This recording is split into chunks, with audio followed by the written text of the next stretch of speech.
This is episode 134 of the Beyond the Food Show, and today we answer a listener question. Rain asked, why do we keep doing things that we know are causing us grief and pain? Have you been there before? I know I have. If you want to know my answer, stay tuned. My name is Stephanie Dodier, clinical nutritionist. I reversed my diagnosis of anxiety, depression, adrenal fatigue, and obesity by going beyond the food. I can tell you one thing, that willpower, discipline, and deprivation aren't the permanent solution to transforming your relationship to food. So how do you leave overeating, emotional eating, food craving, and binging behind you so you have the food freedom to achieve all of your goal and be happy now? As a top 25 alternative health podcast in the world, this is the Beyond the Food Show. Hey ladies, this is Stephanie, and I'm back today answering a listener question about self-sabotage. Now, the listener did not really ask if it was self-sabotage. I'm not sure that she knew it was self-sabotage, but bottom line, when we do things that we know are going to cause us grief and pain, the fancy word for that is self-sabotage. And one example of that in my own life is my relationship to chips. I, for years, knew that chips and overeating on breads and pastry wasn't good for me, but it's like something was possessing me and I was doing it anyway. And I was doing it, and then I would fall into a cycle of shame and guilt and think I was broken because I couldn't stop eating chip. It was like a vicious circle. And all of that stopped the day that in school, they made us read a book from Dr. Bruce Lipton, which we had on the podcast, episode 69, I think, about the biology of belief. And that's what we're going to talk about today. And that's how I'm going to answer Rain's question. But before we get there, I want to tell you I have a secret tool. I have the magic trick. No, that's a joke.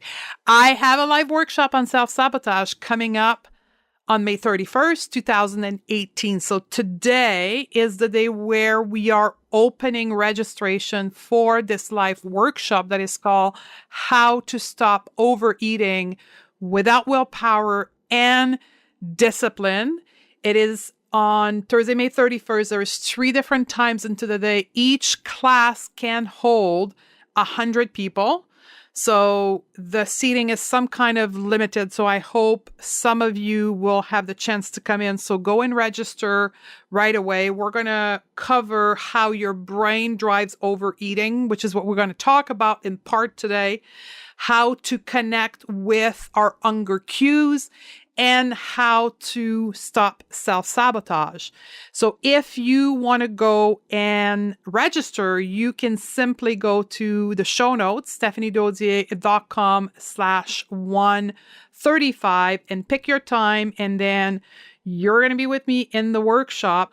There's going to be a workbook that's going to be offered to those that are coming in. And there's also, for people who are attending live, there's going to be one of my book, The Nutritional Reset, that is going to be given away, digital format, to all the lives attendee, and also a coupon for their future registration inside the Beyond the Food Academy, if that's an interest of yours. So all of that's going to happen next Thursday, May 31st. So I hope you're going to come with me. I'm going to see you there and meet you in that workshop. Now, today's topic about how to stop doing things that we know are going to cause us grief and pain. I think it's going to be a very interesting discussion, particularly point number 3, because you are likely doing point number 3 in your life right now, but you don't realize it has such an impact on you. So, ready to do this, girls? Let's do it. So, before we get started here, I want to kind of give you a preview of the self-sabotage webinar or live workshop, because I need you to understand 2 concepts before we answer Rain's question. Number one is the whole root cause and symptom. And the best analogy for that is your car. Let's imagine you're driving your car and there's a light that flash in your dashboard. Let's say your engine light starts flashing. Are you going to continue driving your car until something happens? Or are you going to take it to the mechanic? Now, I hope most of you will take it to the mechanic. Then your mechanic, when you get there, what is he going to do? Is he going to take the light bulb out of the dashboard to stop the flashing of your engine light? Or is he going to plug in into his computer trying to find the reason why the engine light is flashing? Again, I hope most of you's mechanics going to do option number 2. Is going to try to find what we call the root cause of your light bulb flashing, not simply taking out. Now, taking out the light bulb would somewhat resolve the issue. You would continue driving and you wouldn't have this annoying light flashing in to your face all the time. But we all know it's a matter of time before the car actually breaks down. I want you to think of the question from Rain. Why do we keep doing things that we know are going to cause us grief and pain in the same way? We could say, well, you are emotionally eating when you're stressed. Just drink water at night in front of the TV instead of resolving your stress. Just suppress it, drink water, change your mind, and be done and over with it. But we know it doesn't work. That's why we keep doing it, although we know mindless eating in front of the TV at night is not good for us, right? So what we need to do is find the root cause. Point number 1. Point number 2, the root cause of why we keep doing things that we know are going to cause us pain and grief is within the subconscious mind. Now, in the training, the live workshop, we're going to go in depth into this with all kinds of graph and image. But for the purpose of this podcast here, I want to attempt to define what subconscious mind and conscious mind is. So we all know what we're talking here. Subconscious mind is a part of your mind, it's a part of your brain that is not in your realm of awareness. Meaning, these are the commanding part of your brain that do things without you being aware. Example, the subconscious mind is the place in your mind that direct your heart to beat. It's the part of your brain that directs your breath. You don't have to think about, oh, it's time to take a breath right now. You just breathe. The same thing goes with your heartbeat. That's all done in your subconscious mind. Your subconscious mind is really 90% of your behavior in a day-to-day. And all your food decision, 90% of your food decision also reside in your subconscious mind. Your conscious mind is where you're conscious.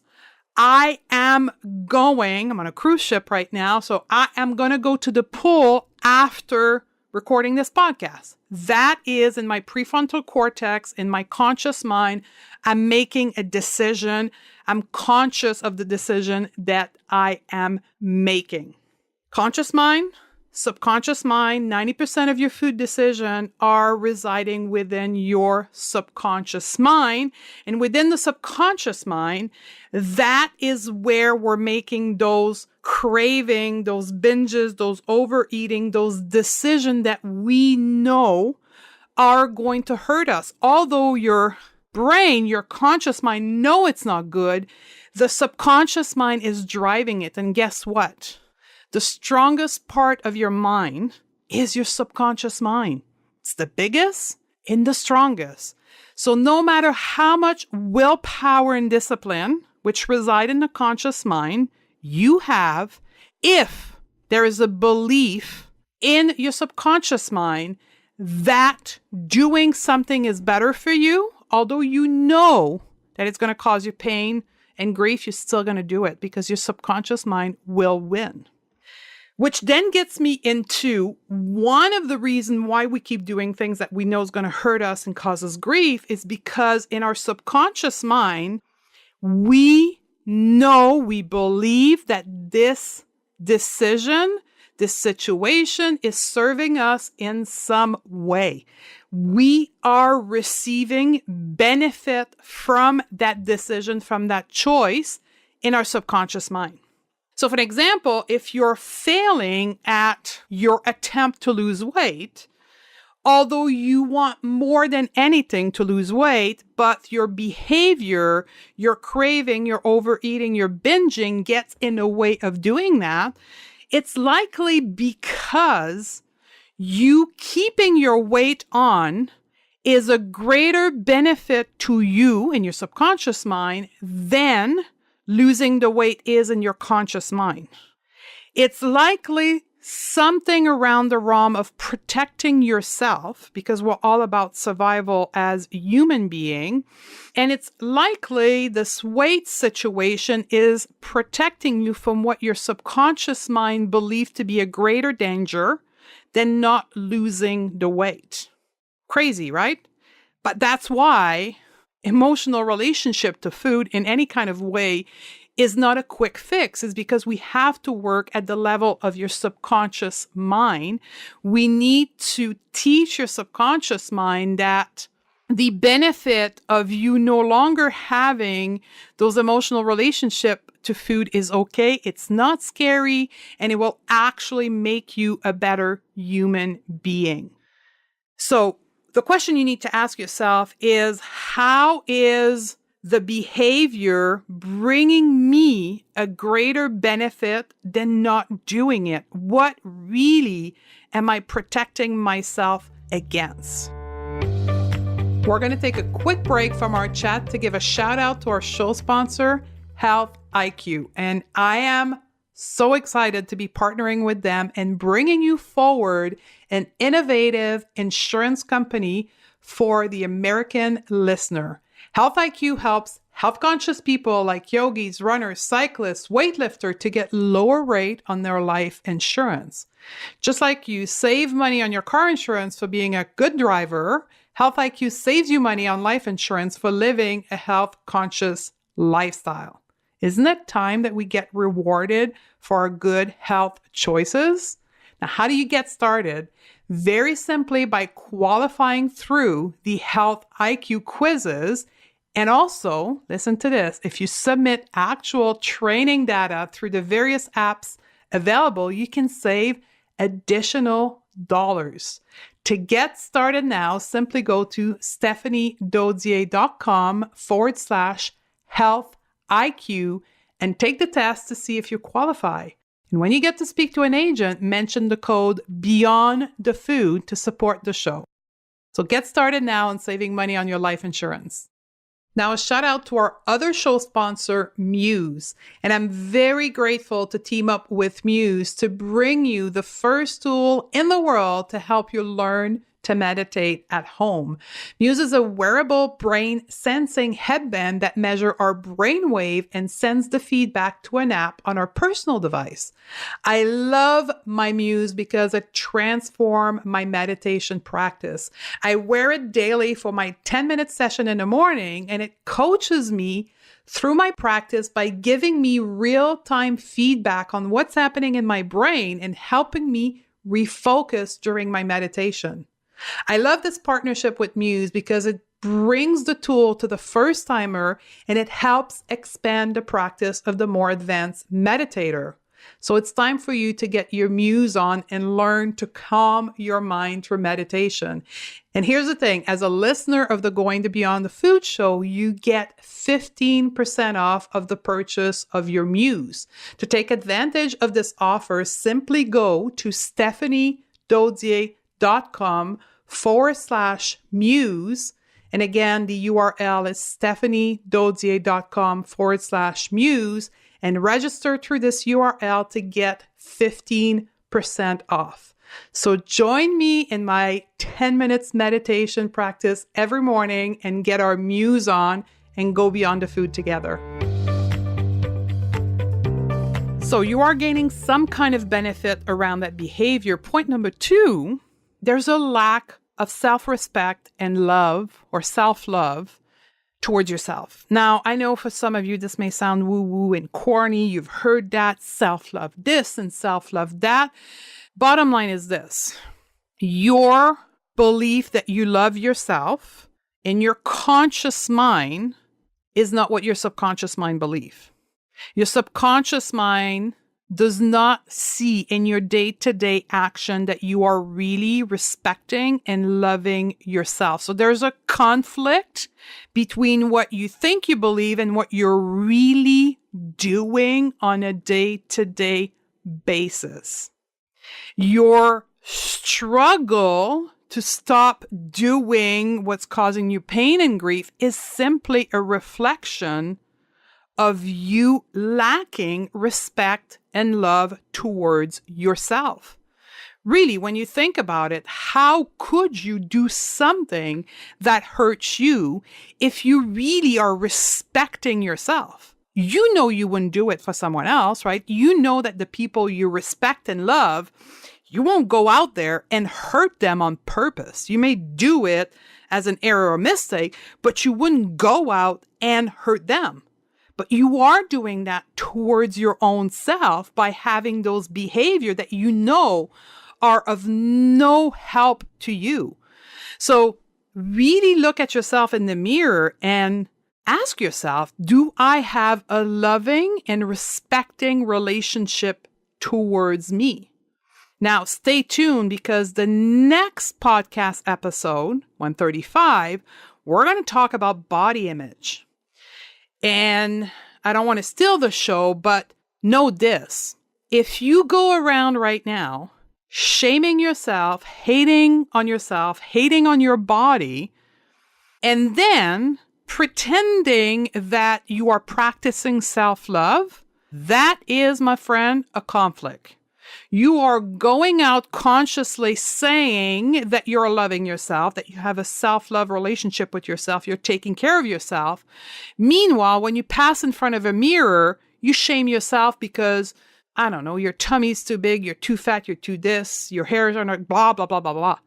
The two is a massive conflict. And when there is a conflict between your conscious and your subconscious mind, guess who wins? Your subconscious mind. So you'll continue to have self-defeating behavior because truthfully, you don't respect and love yourself. So respect and love is a whole around business. It's not only one part of your life. I love and respect myself in the way and the food that I choose to eat, but I hate myself and my body, or I don't move my body because I don't believe it's important for me. Do you know what I'm saying? So it has to be a whole approach. Point number 3, and this is the one I said you're likely going to be surprised, but at the same time, all of us are doing it, but we don't realize of how important it is. It's our intention. What is your intention to make the change that you want to do? So, example, in the realm of relationship to food where we are in, let's say you have an overeating behavior or binge eating behavior and you want to change it. Do you want to change that behavior that's causing you grief and pain because you have a respectful and loving relationship towards yourself? Or are you doing it because you hate the weight that you're at? Big difference between the two. One is from a place of love and respect. One is from a place of hatred. Trust me, your subconscious mind will know the difference. And when it's coming from a place of lack, of hatred, of not good enough, it will not stay anchored. It will not precede what the body or the mind, the subconscious mind knows that you're really doing this from a place of hatred. So you need to reframe your intention as to why you want to stop having behavior that's causing you grief and pain and do it from a place of what we call in the academy, a place of abundance. So we're shifting our mindset in the academy from lack to abundance, right? I'm broken, lack, I'm broken, I need to fix myself. Abundance, I want to become a better version of myself through acceptance and through knowing where I am and accepting where I am right now. I just want to become better. So what intention are you working from? Are you working from a place of lack or a place of abundance? So one of the tools we use in the academy is goal setting. We are refocusing our goal setting exercise or framework from a place of emotion instead of external reward, right? Instead of focusing on losing 10 pounds, on achieving XYZ body, we focus on how we want to feel, what's hidden behind our desire to change our habit and our relationship to food. What is our emotion? What is it that we want to feel? And that's from a place of abundance instead of focusing on what we are not. So if you're still struggling with doing things that cause you grief and pain, look at your starting point, your intention. In closing, when we want to stop doing something that causes pain and grief, it's called self-sabotage. There's no quick fix. It's deep work. It's work at the subconscious level. The mainframe offer on social media or in magazine or whatever is all about willpower and discipline, and that is only going to affect your conscious mind. It's only going to be short term. So if you want to know more about this type of work, I urge you to sign up for the free workshop. The link are in the show note, and I hope to see you there because you're going to gain a lot of insight. And maybe you'll decide that this is the type of work you want to do, and I'll see you in the academy. But I've given you 3 great points to start from and more in the free workshop. And I know this can tremendously impact most of you as you start by those 3 little points. I'm grateful that you were here with me today. Stay tuned for the next podcast on body neutrality, body image. And the title of the episode is, Why Did I Wear a Bathing Suit and I'm Fat? Because that's what I did. Just for you and for my own growth as well. If you are following me on Instagram, you have likely seen my post, but we're going to talk about that in the next episode. I love you, and I'm looking forward to hang out with you in the next episode. Did you know that 9 out of 10 women are struggling with their relationship to food? Overeating, emotional eating, binging, and craving are real. Clearly, the solution we have been taught aren't working. I believe to have food freedom, it means that we must learn to have a relationship with our hunger so we can finally be at peace with food and eat normally without guilt or shame, which is why I wrote the Crave Cure Guide. I want to show you how to have a completely different relationship with food so that you can be in control of what you eat, achieve your goal, and be the powerful woman you were meant to be. The best part is, this book and the step-by-step process is absolutely free. To receive your free copy, simply go to stephaniedodier.com/guide and we can get started right now.